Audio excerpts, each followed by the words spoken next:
కేరళలో నివురుగప్పిన నిప్పులా ఉంది పరిస్థితి. శబరిమలలో మహిళల ప్రవేశంపై భగ్గుమంటున్న అయ్యప్ప భక్తులు, హిందూ సంఘాల ఆందోళనతో దాదాపు అన్ని జిల్లాల్లో అట్టుడుగుతున్నాయి. తాజాగా కన్నూరు బాంబుల మోతుతో దద్దరిల్లింది. సిపిఎం ఎమ్మెల్యే ఇంటిపై గుర్తు తెలియని వ్యక్తులు బాంబు దాడి చేశారు. ఆ కొద్దిసేపటికే బీజేపీ నేత ఇంటిపై సిపిఎం కార్యకర్తలు రాళ్ల వర్షం కురిపించారు. అప్పటిదాకా ప్రశాంతంగా ఉన్న కన్నూర్ పరస్పర అటాక్లతో చిగురుటాకులా వణికిపోయింది. వరుస దాడులతో వాతావరణం హీటెక్కింది. 20 మందిని అదుపులోకి తీసుకున్నారు. పరిస్థితి చేయి దాటుతుండటంతో భారీగా పోలీస్ బందోబస్తు చేపట్టారు. అటు పంబా దగ్గర అదనపు బలగాలను మోహరించారు.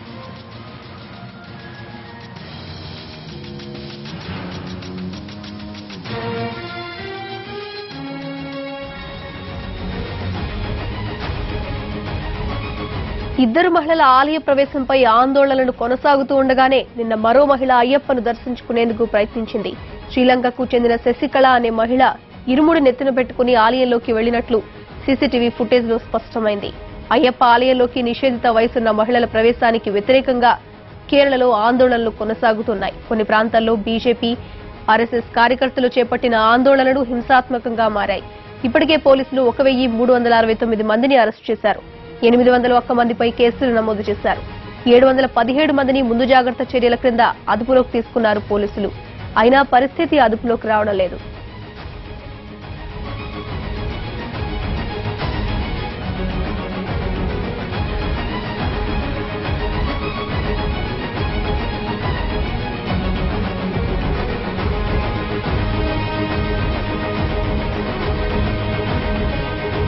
కొంతమంది గుర్తు తెలియని వ్యక్తులు నిన్న మలబార్ దేవస్వం బోర్డు సభ్యుడి ఇంటి వద్ద నాటు బాంబులు విసిరారు. పథనంతిట్ట ప్రాంతంలో పాటు మరికొన్ని ప్రాంతాల్లోనూ బాంబు పేలుడు సంఘటనలు చోటు చేసుకున్నాయన్నారు పోలీసులు. అటు కన్నూరులోని బీజేపీ ఆఫీసును తగలబెట్టారు. తిరువనంతపురం, పాలక్కాడ్, మలపురం, కన్నూర్, కోజికోడ్ తదితర ప్రాంతాల్లో పరిస్థితి ఉద్రిక్తంగా మారడంతో పోలీసులు లాఠీచార్జ్ చేసి ఆందోళనకారులను చెదరగొట్టారు. ఇవాళ కూడా వరుస దాడులతో కన్నూరు దద్దరిల్లింది.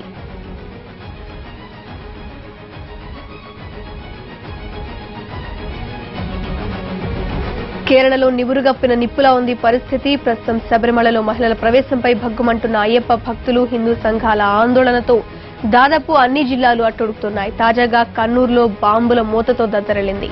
సిపిఎం ఎమ్మెల్యే ఇంటిపై గుర్తు తెలియని వ్యక్తులు బాంబుల దాడి చేశారు.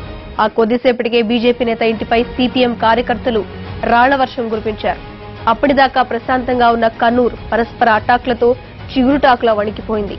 వరుస దాడులతో వాతావరణం హీటెక్కింది. 20 మందిని అదుపులోకి తీసుకున్నారు. పరిస్థితి చేయి దాటుతుండటంతో భారీగా పోలీస్ బందోబస్తు చేపట్టారు. అటు పంబా దగ్గర అదనపు బలగాలను మోహరించారు.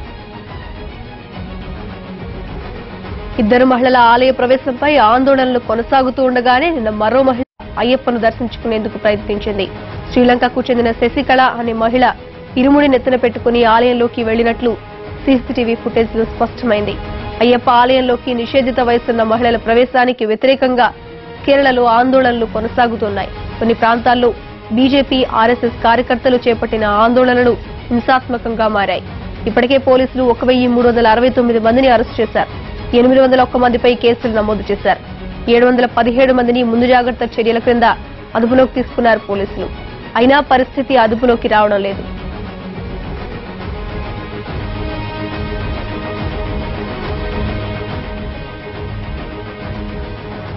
కేరళలో ఉద్రిక్త పరిస్థితులు కొనసాగుతున్నాయి. నేతలు పరస్పర దాడులకు దిగుతున్నారు. ఇదే అంశానికి సంబంధించిన పూర్తి డీటెయిల్స్ మా ప్రతినిధి కార్తీక్ అందిస్తారు. కార్తీక్, ఏదైతే గత 3 రోజులుగా కూడా శబరిమలలో జరుగుతున్నటువంటి పరిణామాలు కేరళ పూర్తిగా కూడా దాటించాయని చెప్పుకోవాలి. గత 3 రోజులుగా జరుగుతున్న పరిస్థితి నేరు ఉదయం నుంచి కూడా కొనసాగుతూనే ఉందని చెప్పుకోవాలి. పూర్తిగా హైటెన్షన్ వాతావరణమే ప్రస్తుతానికి కూడా కేరళలో నెలకొని ఉంది. అయితే పరస్పరం రాళ్ల దాడులు కాకుండా ఏదైతే సిపిఎం ఇంటి ఎమ్మెల్యే మీద కూడా బాంబు దాడి చేయడం జరిగింది.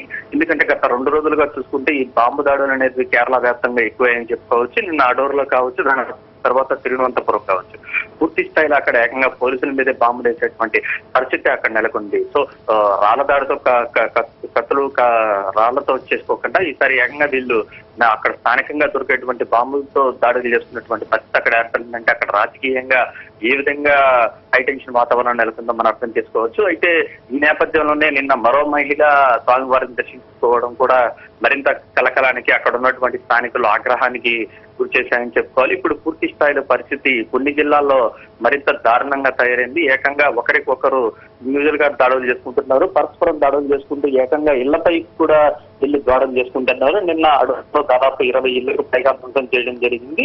అది సిపిఎం బీజేపీ నేతల మధ్య ఈ గొడవ అనేది ఎక్కువగా సాగుతుందని చెప్పుకోవాలి. పూర్తిగా రాజకీయ కోణంలో జరుగుతున్నటువంటి గొడవలన్నీ కూడా ఉన్నాయి. పూర్తిగా కొన్ని జిల్లాల్లో అయితే బీజేపీ వర్సెస్ వామపక్ష పార్టీలు అన్నట్టుగా తయారైంది. ఇరు పక్షాలు కూడా ఏకంగా బాంబు దాడులు చేసుకుంటూ ఉన్నారు.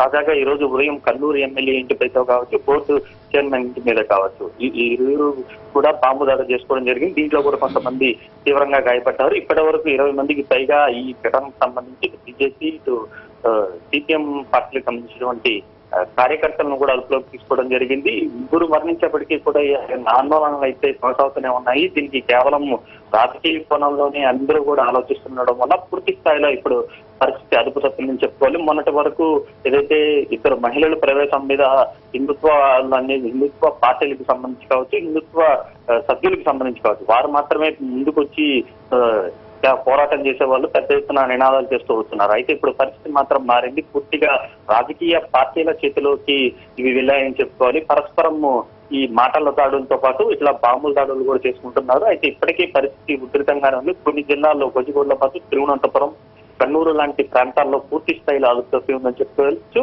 అయితే పూర్తి స్థాయిలో ఏదైతే కేరళ ప్రభుత్వం మొదటి నుంచి చెప్తూనే ఉంది ఉక్కుపాదంతో అణచివేస్తామని, కానీ ఆ పరిస్థితి అయితే అక్కడ కడమరట్లేదని చెప్పుకోవాలి. ఏకంగా ఈ సిపిఎం ఎమ్మెల్యే ఇంటి మీద బాంబు దాడులు చేశారంటే అక్కడ పరిస్థితి ఏ విధంగా ఉందనేది, అక్కడ శాంతి భద్రతలు ఏ విధంగా అదుపుతాయి అన్నది కూడా మనకు అర్థం చేసుకోవచ్చు. ఇప్పటి వరకు 1100 మందిని పైగా అరెస్ట్ చేయడం కూడా జరిగింది. వారి మిగతా 700 మందిని పైగా అదుపులోకి తీసుకున్నారు. అయినా సరే ఫలితం మాత్రం లేదు. ఇప్పటికీ ఆందోళనలు అయితే కొనసాగుతూనే ఉన్నాయి. ఎక్కడికక్కడే నిరసన కార్యక్రమాలు అనేది చేస్తూనే ఉన్నారు. అయితే ఇది రాజకీయ కోణంలో మలుపు తిరగడంతో ఏదైతే ప్రజాప్రతినిధుల ఇల్లు టార్గెట్ గా కూడా ఇప్పుడు దాడులు జరుగుతున్నాయి. ఏదైతే వామపక్ష పార్టీలకు సంబంధించిన ఎమ్మెల్యే ఇల్లులు కావచ్చు, ఇతరత్ర బోర్డు నామినేట్ పదవుల్లో ఉన్నటువంటి వారి ఇల్లులు కావచ్చు, ఏకంగా దుకాణ శబ్దాలు కావచ్చు. నిన్న ఒక అడూరులో ఒక సెల్ ఫోన్ షాప్, వామపక్షానికి సంబంధించినటువంటి ఒక సెల్ ఫోన్ షాప్ మీదే బాంబు దాడి చేయడం జరిగింది.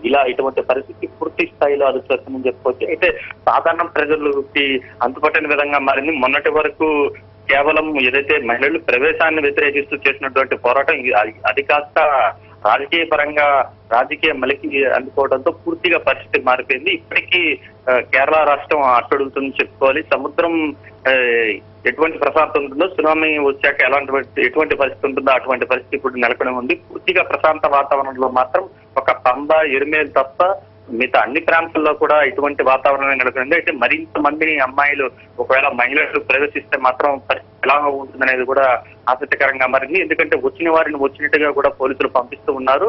మహిళలు పంపలేదని చెప్పినప్పటికీ కూడా నిన్న ఒక సీసీటీవీ ఫుటేజ్ విడుదల చేసి ఆ మహిళ లోపలికి వెళ్ళింది అంటూ కూడా పోలీసులు ప్రకటించడం ద్వారా మనకు స్పష్టమవుతుంది. ఎవరు వచ్చినా సరే సుప్రీంకోర్టు ఆదేశాల ప్రకారం తాము పంపుతామంటూ కూడా కేరళ ప్రభుత్వం స్పష్టం చేస్తున్న పరిస్థితి. ఈ నేపథ్యంలో బీజేపీ వర్సెస్ సిపిఎం నేతల గొడవలు కేరళలో ఏ విధంగా మలుపు జరగబోతున్నది చాలా ఆసక్తిగా మారింది. అదే కార్తీక్, ఒక పక్క కేరళ వాసులే కాకుండా మొత్తం హిందుత్వ శక్తులు కూడా మొత్తం కేరళ దగ్గర ఉన్నట్టు తెలుస్తుంది. ఒక పక్క సీఎం రాజీనామా చేయాలంటూ నేటి వరకు అయితే ఆందోళనలు కొనసాగాయి. మరోపక్క ఈ బాంబు దాడులు జరుగుతున్నాయి నేతల మధ్య. మొత్తం మీద ఈ కేరళ ఏ విధంగా ఉండబోతోంది? ప్రస్తుతం పరిస్థితి పోలీస్ బందోబస్తు కూడా ఎక్కువగా ఉన్నట్టు తెలుస్తుంది. దీని గురించి అదనంగా చర్యలు ఏమైనా తీసుకునే అవకాశాలు కనిపిస్తున్నాయి? దీని గురించి కేంద్రం కూడా ఏ విధంగా స్పందించే అవకాశం ఉంది?